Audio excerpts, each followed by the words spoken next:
প্রথমেই যেকোনো internet browser যেমন ক্রোম, ফায়ারফক্স ওপেন করে সার্চ বারে নামজারি বা নামজারির আবেদন লিখে সার্চ করতে হবে।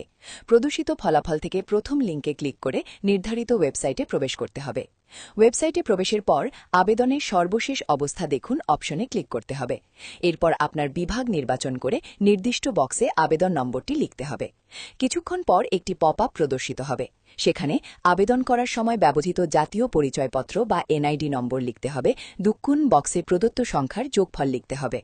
এরপর খুঁজুন বাটনে ক্লিক করলে আপনার আবেদন সংক্রান্ত তথ্য প্রদর্শিত হবে।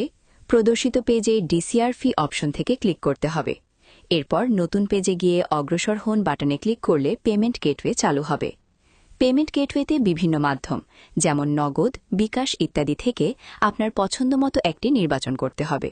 উদাহরণস্বরূপ, বিকাশের মাধ্যমে পেমেন্ট করতে চাইলে বিকাশ অপশন নির্বাচন করুন। পেমেন্ট বাটনে ক্লিক করুন।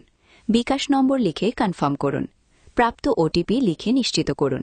বিকাশ পিন নম্বর প্রদান করে পেমেন্ট সম্পন্ন করুন। পেমেন্ট সফল হলে একটি পেমেন্ট সাকসেসফুল বার্তা প্রদর্শিত হবে।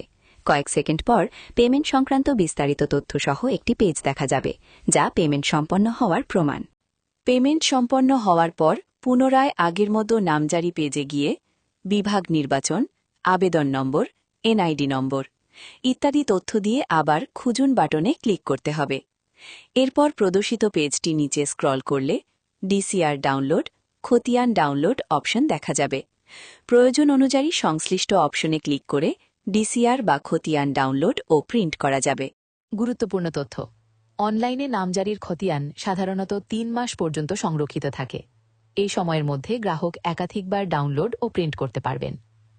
আপনাদের সাপোর্টই আমার সবচেয়ে বড় শক্তি, তাই ভিডিওটা ভালো লাগলে লাইক, কমেন্ট, শেয়ার করে পাশে থাকুন।